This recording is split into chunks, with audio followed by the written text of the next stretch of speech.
Hey guys, what's up? Crafty Sheep here back with another horror game. This is a visual novel. I think I'm gonna start trying to do visual novels on Sundays, like Sunday stories.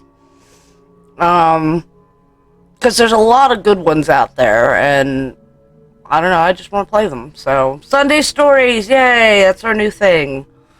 Hi guys, I realized that I did this huge spiel about Story Sunday, and I'm releasing this video on a Monday.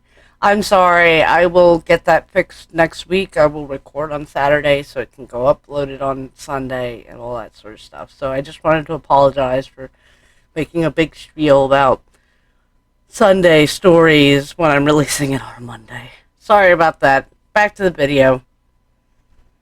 Anyways, I haven't seen this played before, so we're going to get straight into it.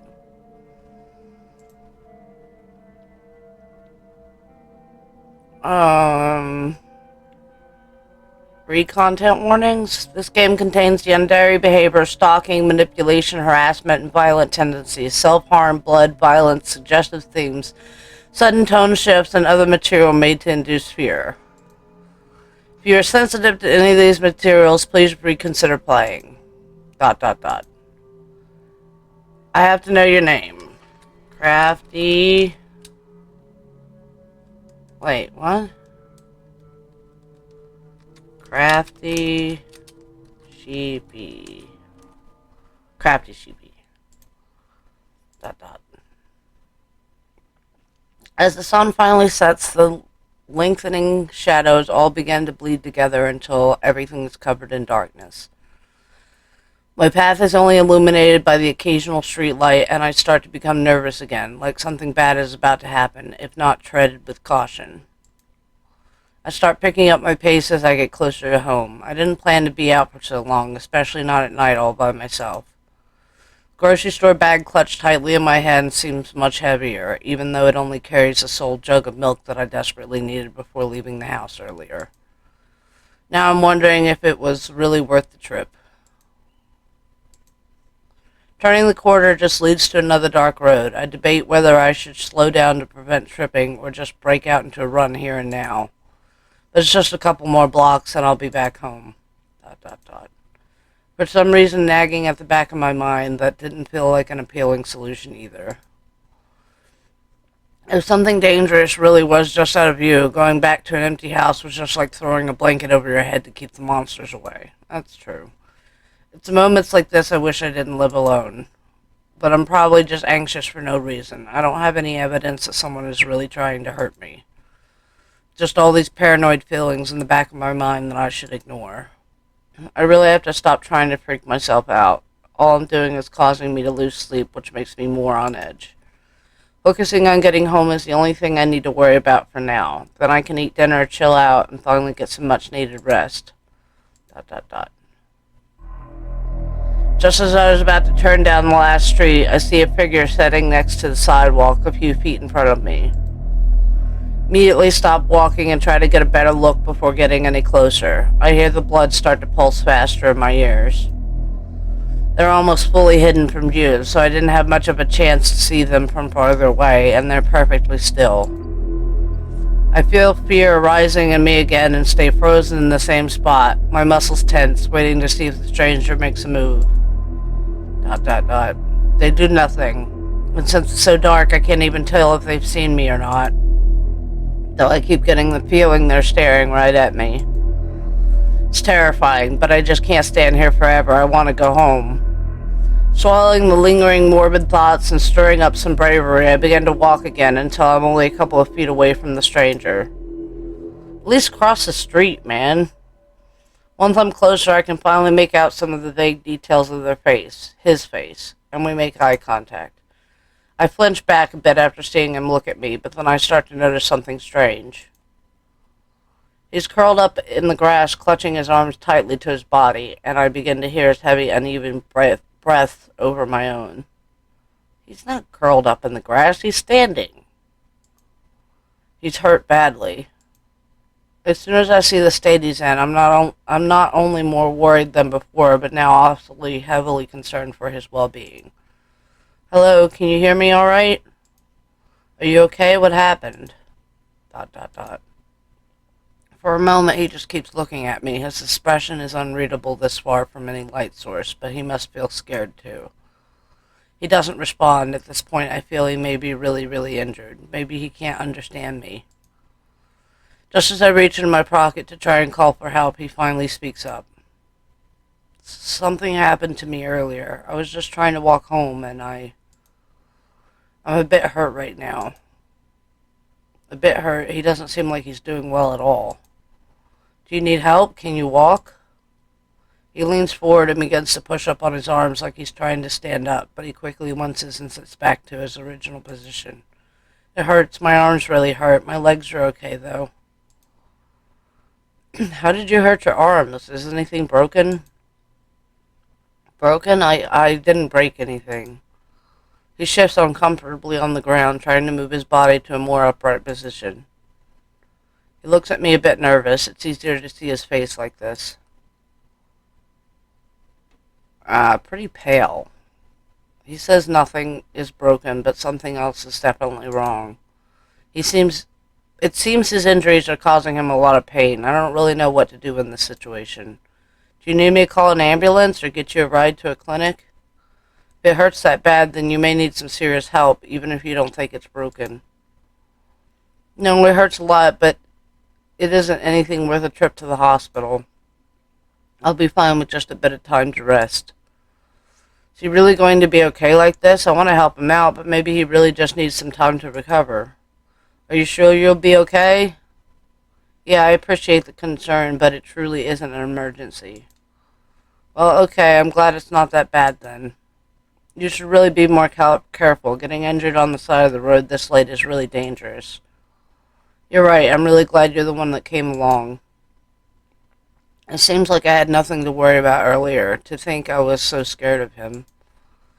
I thought I was going to end up being mugged or murdered, but it ended up being a total overreaction. And now I'm just having a normal conversation with a stranger sitting in the grass. He's still not sitting in the grass. Well, that isn't too normal. But I still don't really know anything about him, and he still seems pretty worried too. I should try to calm him down a bit more so I can help better. He isn't going to tell me anything like this. What's your name? My name, it's Devin. He seems really shy about it. I feel kind of bad asking now. It's a really nice name. It suits you. There's no way. I think your name is much nicer. But you don't know my name. My name? Wait, what? Yeah. How do you know my name? I didn't tell it to you yet. Oh, you didn't? I'm sorry. I must have thought you said it already and it slipped my mind. I feel a little bit embarrassed. Hope you don't think I'm insincere now that I complimented something I didn't even know, but I'm certain your name is nice. That's all I was trying to say. Sorry to confuse you. That's a little weird, but it's fine. I was just a bit caught off guard. So, what is your name? I feel a bit hesitant to tell him now, but I really shouldn't fault him for an honest mistake. It's Crafty Sheepy. Crafty Sheepy, that's a nice name, just like I guessed. Devin is now more focused on his sudden blunder to the pain he's in, which is a bright side. Seems the conversation helped a bit, even if somewhat awkwardly. He looks off to his side, trying to distract himself. Talking to a stranger like me seems to make him pretty nervous. As sort of an anxious reflex, he begins to mess with the sleeves of his sweater. He just ends up wincing in pain after pulling on them too hard. Seeing someone be miserable like this, I can't stop myself from asking him about it one more time. Do your arms still hurt to move? Yeah. Devin tries to move his arms again and then gives up quickly. He pulls them back into his lap in a comforting position. Will he be able to make it back somewhere safe soon? It's horrible. His arms hurt too much to even make it home. I feel best just to hurry up this interaction. I feel the best way to just hurry up this interaction is to help him out quickly and then head on home. And the more he sits there in the dark, the more feelings of pity begin to surface. Talking to him has been a bit weird, but I can't help the gnawing feeling of concern for some reason. I feel bad just leaving you here like this. Here, let me help you walk a bit closer to your house. You shouldn't have to sit here in the dark. My house is still a bit of walk away. I should be fine. I feel better already after talking to you. It seems I may have been a bit too worried after all. At least let me walk you to a bench nearby to rest. It's better for you than just sitting on the ground. You'll help me? I really appreciate that. I just need some help standing up, then I'll be okay to move on my own. Helping him out seemed like an easy enough offer, but actually finding a good way to lift him up gracefully was harder task than I had guessed. Setting down my grocery bag of lonely milk on the sidewalk, I walk a bit closer to Devin. We both look at each other, trying to figure out the best way to go about this. I want to lift him up without hurting him or making him uncomfortable. Eventually he moves his legs until they are bent under him, almost in a kneeling position. Then I move beside him, wrapping my arms around his torso. As I increase the pressure on my hold on him, his breathing becomes even more labored and unsteady. His body becomes incredibly tense, despite how carefully I try to lift. Are you okay? I'm trying not to touch your arms too much, but let me know if anything hurts. It really doesn't hurt that bad. I can barely feel it. Feeling a bit more reassured after knowing he's okay, I give one final lift until he's up on his feet. We did it! I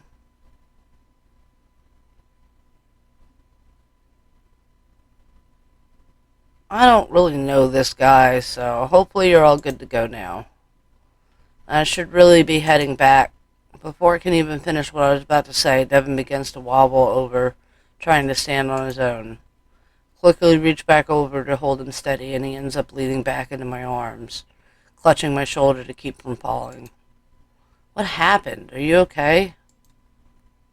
Yeah, I'm okay. Are you sure I can call someone for you or get a ride to a clinic if something is wrong? I think it's just my blood pressure after sitting there too long. I'm fine, honestly fine. Do you think you can try walking on your own, or is that too much? I think I need a bit more time before walking on my own. I can just sit back down if it's too much trouble for you. I'd be lying if I say I'm not a bit tempted to take him up on the offer, but a small sense of guilt stops me from being back on my promise to help him. It's not too much trouble at all. If you're okay with it, you can lean on me while we walk to the bench. I don't know how much you feel like moving right now. If I have your support, I'll be okay to move. Okay, I'll try to walk slowly and not put too much strain on you again.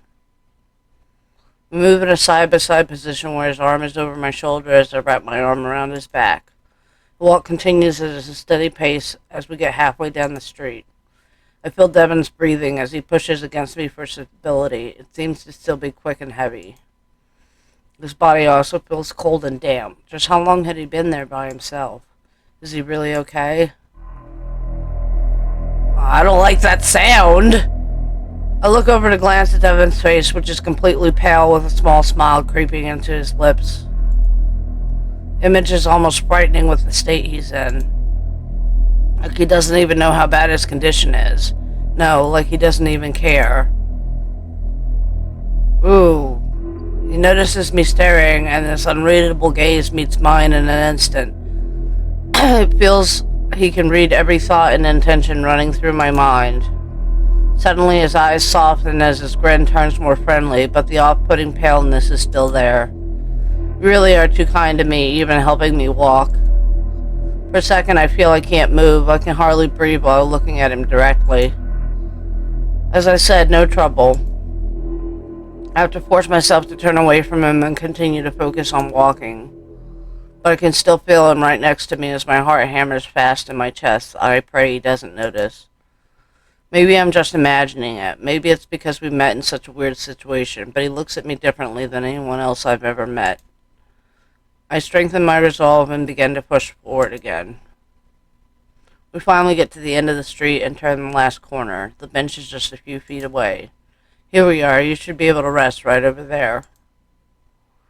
I gently pull him over until he's able to safely sit down on his own. He seems a bit shaken up still, but he's much better off on a clean bench near a street light than on the ground in the dark. Thank you for taking me all the way here. It was so considerate of you. Even though Devin says that, he doesn't look relieved at all. I feel a bit guilty ending it like this, but just how much more can I really do? Hell, he didn't even want me to do this much. I'm glad I could help. I really hope you feel better soon. It was nice to meet you, Devin. Just as I'm about to walk away, his hand suddenly grabs mine. Did you need something else? I have to head home soon, but is everything okay? I look down at our hands and he slowly lets go of mine. I guess he grabbed my hand without thinking because he quickly places his hand back in his lap nervously. Sorry, I just thought you should know. Your grocery bag. My grocery bag? You left your grocery bag behind earlier. It's still on the sidewalk. I looked down at my empty hands and I realized that yes, I did leave my milk behind. I'd nearly gone home without one thing I came outside for. I guess it's easy to forget stuff after the eventful evening I just had, but I still feel a bit silly. Wow, I really did forget all about it. Thanks for reminding me, Devin. I'm gonna run back and grab it now. I'll see you on my way back. Before he has much of a chance to answer, I start running back the street corner we just came from. I make my turn and begin walking down the previous road to where I left my milk. Really, I'm glad that Devin said something because I would have felt so ridiculous once I got home. It was the only reason I came out here and went through this wild evening after all.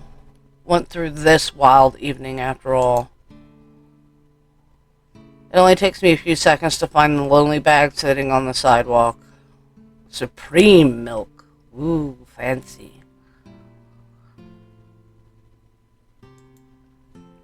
The time makes me realize just how slow we were walking before. A distance that felt like it took ages to traverse was a really short jog.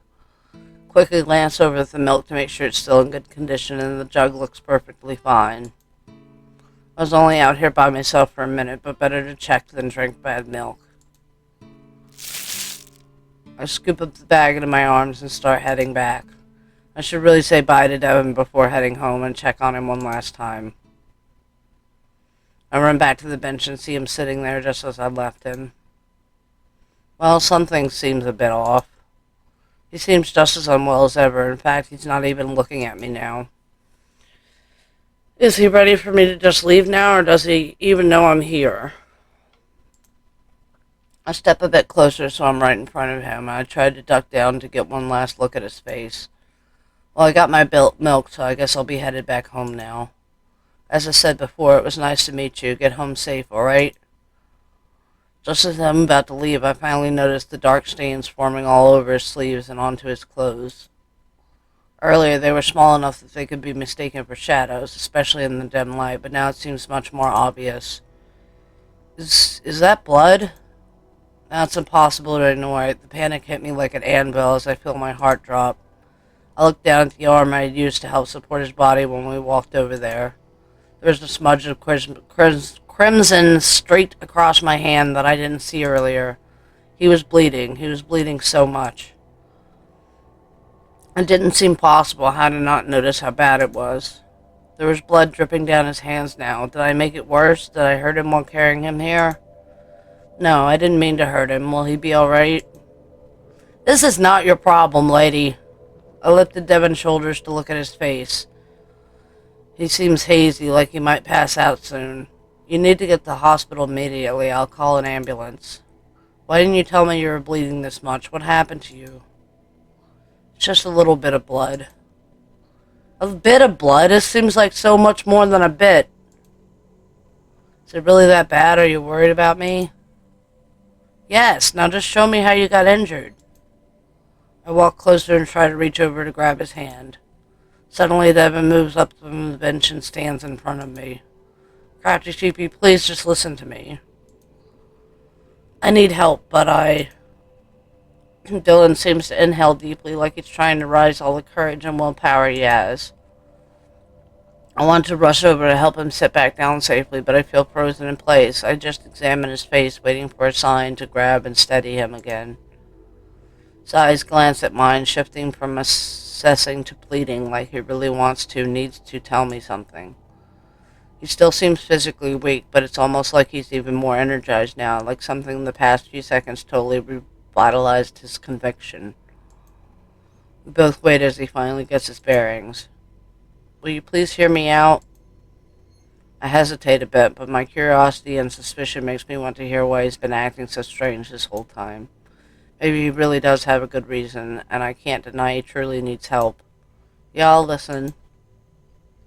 Oh, God. Devin steps a bit more into the light to raise his arms halfway into the air. It's like he's trying to reveal an injury without moving his sleeves, like he's trying to shield me from just how bad it is. But all I see is more blood, and he seems to sense my concern. I didn't want to worry you too much, but it seems the state I'm in looks quite bad. To be honest, it hurts really bad, too. He grimaces as he looks down at his arms. Maybe he didn't even let himself think of how painful it was before. I didn't want you to know my arms are so much worse than I let on. Then why don't you let me call for help? Someone did this to me. They were trying to hurt me. Someone hurt you? Who? Devin looks at me with a pained expression, and then he stares at his arms again, looking at the stains forming along his sleeves. A stalker. A stalker? What, are you being serious right now? I felt my blood begin to run cold. Out of all things, a stalker. It's true, I didn't really know what was happening until it was too late. Next thing I know, I'm on the side of the street and bleeding. My arms hurt so much, but I couldn't move. I was afraid I was going to be found again and killed. But then you found me instead, and I felt safe. I hope you understand, but I really can't go to the hospital like this. Why? Why can't you go to the hospital like this? I can't tell my attacker would know that's where I'd need to go, and they'd try to find me there. It's a public place. You should be fine. So, I'm too afraid, just the thought of it happening. I was about to argue with Devin, but seeing the fear in his eyes and the way his body is shaking, I don't have the heart to disagree. Yes, I do! It's okay, Devin, I understand. You're not going to call for help, right? No, not if you don't want me to, but why can't we call the police? You might be in real danger. Police, I really don't think that's a good idea. It makes me too nervous, plus I don't even think they would take me seriously after not believing me before. Looking at the blood continuing to drip from his hands, I feel it's hard not to take Devin seriously at this moment. But if you feel so certain about it, I shouldn't doubt him about this either. There has to be some solution, right? He can't just deal with this by himself and risk getting hurt even more. I want him to be able to get help. His life could be at risk, and I don't think I could go home only to see him on the news tomorrow. And what are we supposed to do? You can't keep walking around like that. I just need someplace safe. I really don't think I can be home alone while someone is after me. Then if there were some basic medical supplies, I could make it work. I'd patch myself up from worse. Feels like an inadequate solution, but my mind is racing too much to think of a good alternative myself. May end up regretting this later. One thing I know for sure, I can't just leave him like this. Yes, you can. If he doesn't want to call the cops, and he doesn't want to go to the hospital, that is his goddamn problem. I may be terrified, but that's nothing compared to what Devin is going through at this moment. I've been on edge the past few weeks with thoughts someone has been watching me, but he seems to be living it. I feel a bit silly trying to relate. I can't help but feel a sense of connection, though, like it was fate that I happened to be the one here to help him. If anyone would know what it's like to live with this fear and how it can affect you, it would be me. And wouldn't want someone to do the same for me if I was ever in such a dangerous situation. As I've been going through my reasoning in my mind, Devin has just been staring at me with a hopeful expression. If you need some... No! No! Absolutely not! You don't know this guy from a hole in the wall! No! You should give me a choice to not do that! No! Oh my god! So, this is the dumbest thing you've ever done. Sorry. I had to get that out. If you need some place to go, you can come to my house. No! Really? I can come to your house? No! I have a first aid kit I bought recently. I'm not sure how helpful it'll be, but it's better than nothing. Yeah, that'll work fine. Sorry, I can't believe you're really helping me. Me.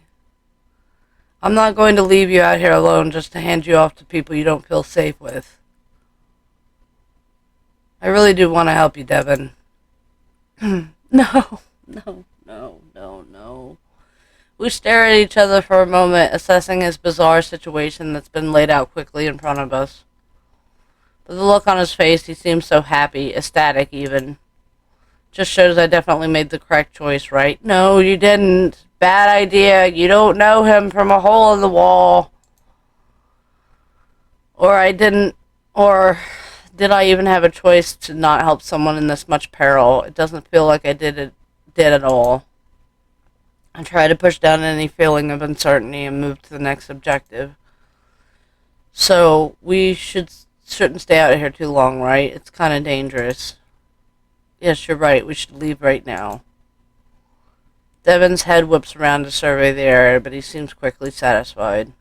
I think we're safe, but it's best to be careful and hurry along. Alright then, let's go. I instinctively walk over to Devin and lean against him, moving my arm across his back again. Crafty Sheepy, what are you doing? You still need help with walking, don't you? After all this, I can't have you falling over on me. Of course, sorry, I nearly forgot. It surprised me. Devin moves against my arms and we begin to walk together again. Maybe it's from doing it before, but it feels easier this time. My house is just a few buildings down, so you don't have to wait too long. And then you can just stay with me for the night. Oh my god, what is wrong with you? Perfect stranger! And call whoever you need to call in the morning. Why? No! This is bad! This is really too kind of you. Yes, it is!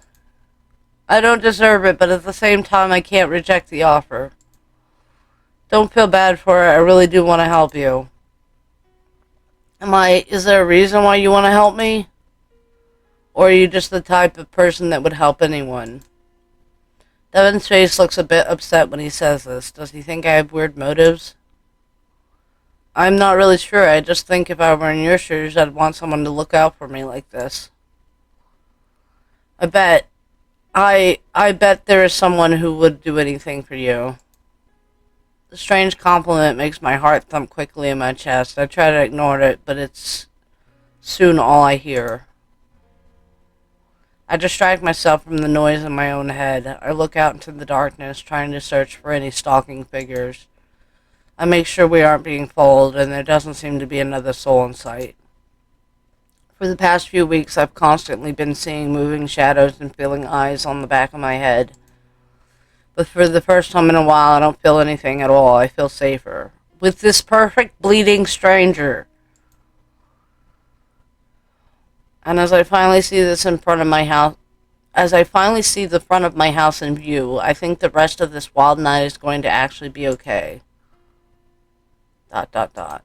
You have reached the end of the demo. Aww, thank you, Crafty Shaby, for playing Invite Me In. Continue the game and see how the rest of the night unfolds later this year. Aww, man, I want to see more. The hearts above you give a clue to the path you were headed on. Okay. Aw, man.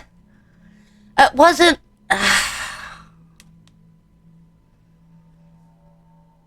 It was a little creepy. It was a little creepy. I think that once the game is fleshed out and done, it'll get a lot better. So usually with these visual novels, I go through different paths and check different stuff, but I'm happy with what we did. So I'm going to leave it at that. I liked it. If you liked it, leave a thumbs up down below. It lets me know which series I should keep and which series I should potentially can. Let me know what you thought of the video in the comments down below, or leave a horror game suggestion, and I will try to get to it. But without further ado, I want to thank you guys so much for watching. You stay tuned and stay crafty. Until next time, bye!